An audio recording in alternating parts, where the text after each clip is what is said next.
आए गुले फसुर्दा लगा लूं तुझे गले, आए गुले फसुर्दा लगा लूं तुझे गले, मेरी तरह से तू भी लुटा है बहार में।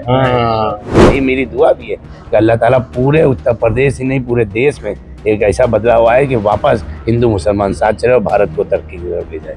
करीब 3 साल की कैद के बाद जेल से रिहा हुए रामपुर से सपा नेता आजम खान और कानपुर के पूर्व विधायक इरफान सोलंकी की उनके घर पर मुलाकात हुई। इरफान अपनी पत्नी विधायक नसीम सोलंकी के साथ आजम और उनकी पत्नी तंजीम फातिमा से मिलने पहुंचे। इरफान को देखकर भावुक हुए आजम खान ने शेर पढ़ा और गले से लगा लिया।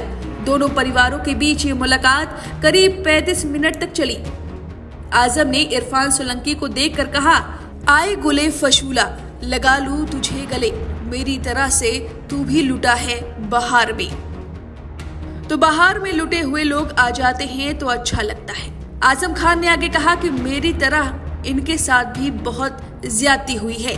दोनों की मुलाकात 35 मिनट तक चलती रही। दरअसल आजम खान 23 महीने जेल में रहने के बाद 23 सितंबर को सीतापुर जेल से रिहा हुए थे। वहीं इरफान सोलंकी 30 सितंबर को महाराजगंज जेल से बाहर आए थे। इरफान 34 महीने जेल में बंद थे, जिसके बाद दोनों की मुलाकात सुर्खियों में है। मुलाकात की तस्वीरें सामने आई और मिलने के बाद दोनों ने अपना दर्द बताया। आजम खान ने शेर के जरिए दोनों ने एक दूसरे के जेल में बिताए हुए मुश्किल वक्त को साझा किया। वहीं इरफान सोलंकी ने बताया कि आजम खान और उनके परिवार के पारिवारिक रिश्ते हैं। मेरे पिता हाजी मुश्ताक सोलंकी उनके साथ विधायक रहे। आजम हमारे वालिद की तरह हैं। हमारे परिवार में मैं और मेरा भाई जेल में रहे तो आजम खान के साथ उनके बेटे अब्दुल्ला आजम और उनकी पत्नी को भी जेल में रहना पड़ा। आरोप लगाया गया कि जेल में हमारे साथ किस तरह का अमानवीय बर्ताव हुआ, वह मैं और आजम खान पहले भी बता चुके हैं।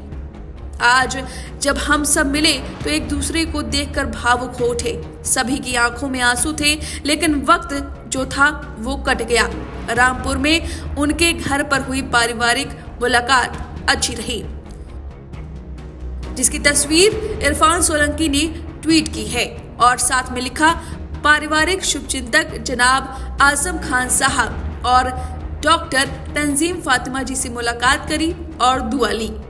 वहीं इस मुलाकात के बाद आजम खान ने मीडिया से बातचीत करते हुए कहा कि मेरी तरह उनके साथ भी बहुत ज्यादती हुई है।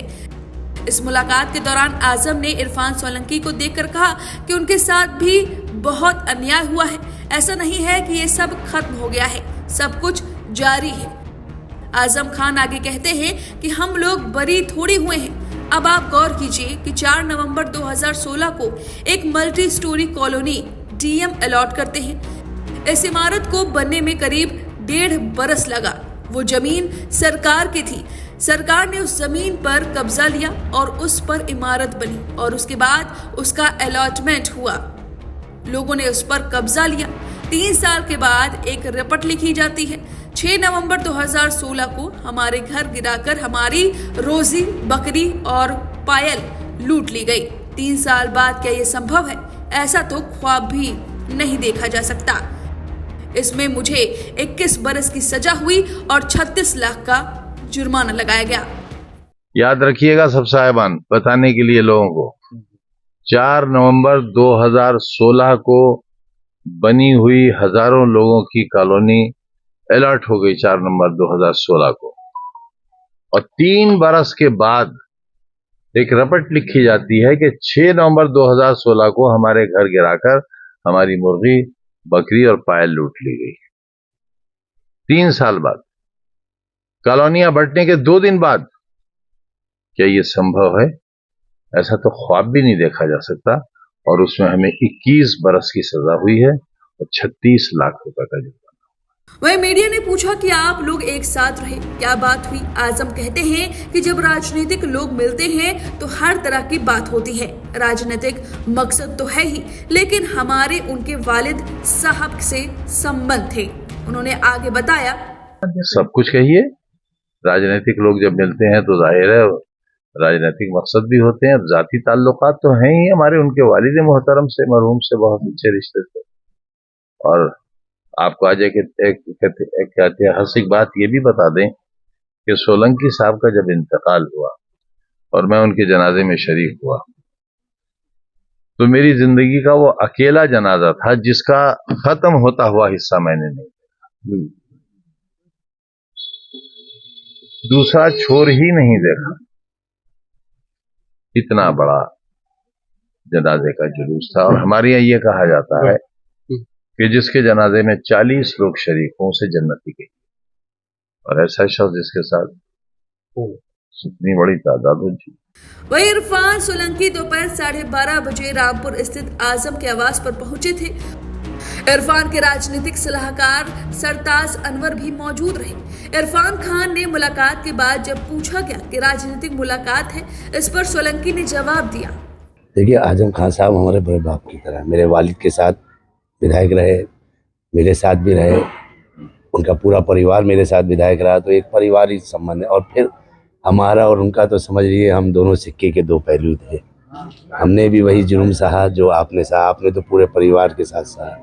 बस एक मुलाकात, परिवार की मुलाकात करने आए थे, इसी बहाने हाल चाल एक दूसरे के लिए गए और दुआएं ली उनसे कि अल्लाह ना करे ये दौर कोई दुश्मन भी देखेगा।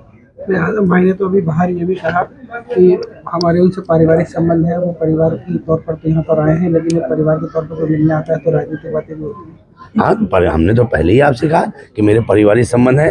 अब वो मेरे गुरु हैं, मेरे वालिद के भी बड़े भाई की तरह है, तो राजनीतिक बात भी होगी। राजनीतिक माहौल है, राजनीतिक परिवार है आपका, तो जब आप किसी के वहाँ आते हैं तो सब मेरी की बातें होती हैं। तो 2027 के चुनाव में आपके और आजम खान के रिश्ते को किस तरीके से और मजबूत देखिएगा, और मजबूती से देखिएगा कि वो बड़े बाप थे, बड़े बाप है और बड़े बाप रहेंगे। आपको बता दें कि इरफान पिछले काफी वक्त से जेल में बंद थे। उन्हें 2 दिसंबर 2022 को गिरफ्तार किया गया था। उनके खिलाफ 10 से ज्यादा आपराधिक मुकदमे दर्ज हैं। 7 जून 2024 को कानपुर में एक महिला के प्लॉट पर आगजनी के मामले में कोर्ट ने उन्हें 7 साल की सजा सुनाई। सजा के बाद उनकी विधायकी स्वतः समाप्त हो गई और उसी सीट पर उपचुनाव कराए गए। इस उपचुनाव में उनकी पत्नी नसीम ने मैदान संभाला और विजय हासिल कर विधानसभा पहुंची। अब इस मुलाकात पर आपकी क्या राय है, हमें कमेंट करके जरूर बताएं।